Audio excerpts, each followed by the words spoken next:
Virtual Reality Flight Simulator. Permainan ini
selamat datang di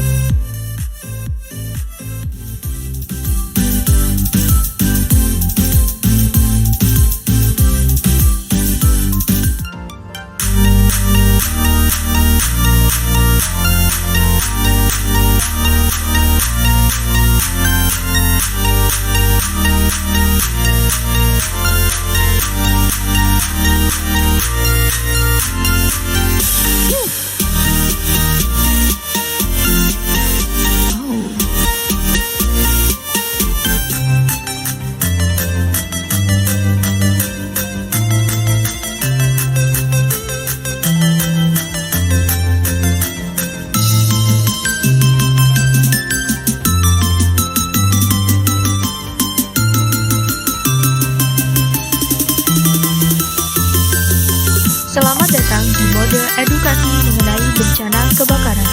Pada mode edukasi akan menjelaskan mengenai kebakaran. Untuk memulai mode edukasi ini, klik play di bawah ini. Pilihlah materi berikut untuk penjelasan lainnya. Kebakaran adalah peristiwa yang disebabkan oleh adanya nyala api yang tidak terkendali. Kebakaran dapat terjadi kapan saja, di mana saja, dan menimpa siapa saja. Akibatnya, tak sekedar kehilangan harta benda, tapi juga nyawa. Jangan tunggu kebakaran besar, semua masyarakat berkewajiban segera hubungi atau telepon, atau datang ke kantor pemadam terdekat. Untuk penjelasan mengenai penyebab kebakaran tertinggi, lihat video di samping. Penyebab kebakaran tertinggi salah satunya akibat kelebihan beban listrik. Beberapa kesalahan kita dalam memperlakukan listrik di rumah diantaranya akibat adanya arus pendek, penumpukan stop kontak, pemakaian listrik yang melebihi beban, adanya kabel bocor, peralatan listrik yang tidak standar,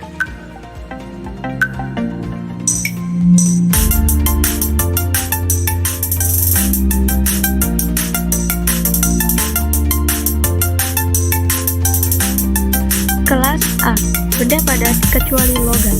Klasifikasi kelas kebakaran A adalah yang disebabkan oleh zat padat mudah terbakar, seperti kayu, kertas, kain, atau sampah kering.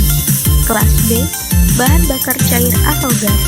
Klasifikasi kelas kebakaran B adalah yang disebabkan oleh zat cair mudah terbakar, seperti bensin, minyak, oli, wax, cat, thinner, alkohol, aseton, propanol, metanol, dan lain sejenisnya. Kelas C, komponen listrik. Klasifikasi kelas kebakaran C adalah yang disebabkan oleh listrik, karena adanya arus pendek, kelebihan muatan pada tegangan listrik, korsleting, dan lain sebagainya. Kelas D, logam dan metal. Klasifikasi kelas kebakaran D adalah yang disebabkan oleh zat logam yang mudah terbakar, seperti magnesium, titanium, litium, kalium, dan zat logam lainnya, seperti pada penggunaan baterai, kamera, dan handphone. Untuk penjelasan mengenai unsur terjadinya api, lihat video di atas. Api dekat dengan kita. Nyalanya kecil, jadi kawan. Nyalanya besar, jadi lawan. Nah, ada baiknya kita mengenal bagaimana terjadinya api. Api adalah suatu proses kimia, yakni proses oksidasi cepat yang menghasilkan panas dan cahaya. Dan panas sebagai pemicu atau penghasil panas. Pertama, udara dapat dihilangkan dengan melakukan pengisolasian.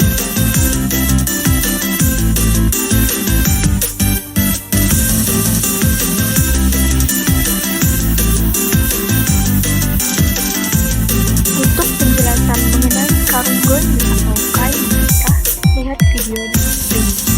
Cara tradisional padamkan api. Ada cara tradisional untuk memadamkan api, yakni dengan karung goni tidak berlubang. Atau bisa diganti handuk tebal atau selimut tebal yang tidak berlubang yang ada di rumah. Basahi karung ke dalam air sampai benar-benar basah merata. Angkat karung menggunakan karung basah lain. Kan kobaran api.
Sinistra yang dihubungkan oleh korpus kalosum permukaan cerebrum tidak halus atau rata tetapi membentuk lipatan berupa tonjolan disebut gyrus cerebri dan cekungan disebut sulcus cerebri atau fissure cerebri. Modifikasi permukaan cerebrum ini dapat memperluas area permukaannya sehingga luas korteks cerebri kurang lebih 2200 cm. Dua hemisferium cerebri dibagi menjadi 4 lobus utama yaitu lobus frontalis, parietalis, temporalis, dan occipitalis. Bagian luar hemisferium cerebri terdiri dari massa kelabu, substantia grisea, disebut korteks cerebri. Secara fungsional area korteks cerebri menurut Brodmann dibagi menjadi beberapa area yang diberi nomor dengan fungsinya masing-masing. Di bagian dalam hemisferium cerebri terdapat massa substantia grisea yaitu nuklei basales dan massa substantia alba berupa serabut saraf.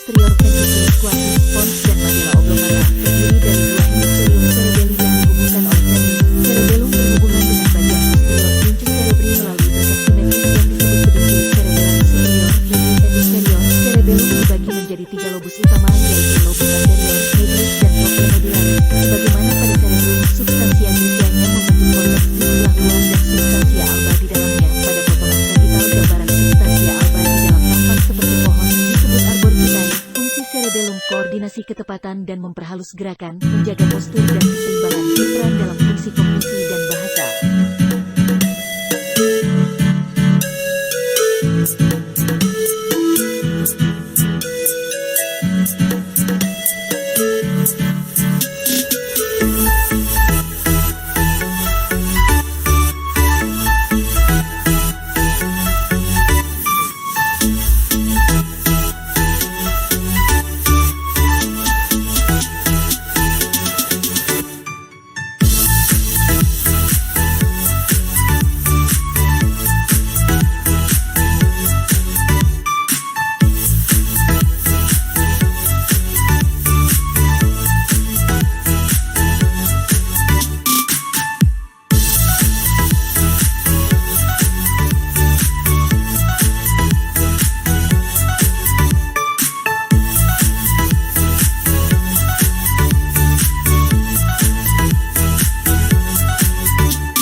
Lobus occipitalis terletak di posterior sulcus parieto-cipitalis.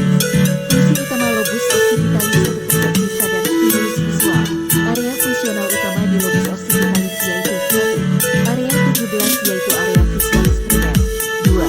Area 18-19 sebagai konteks asosiasi visualis 17-18 atas. 2. Sulcus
Thank you.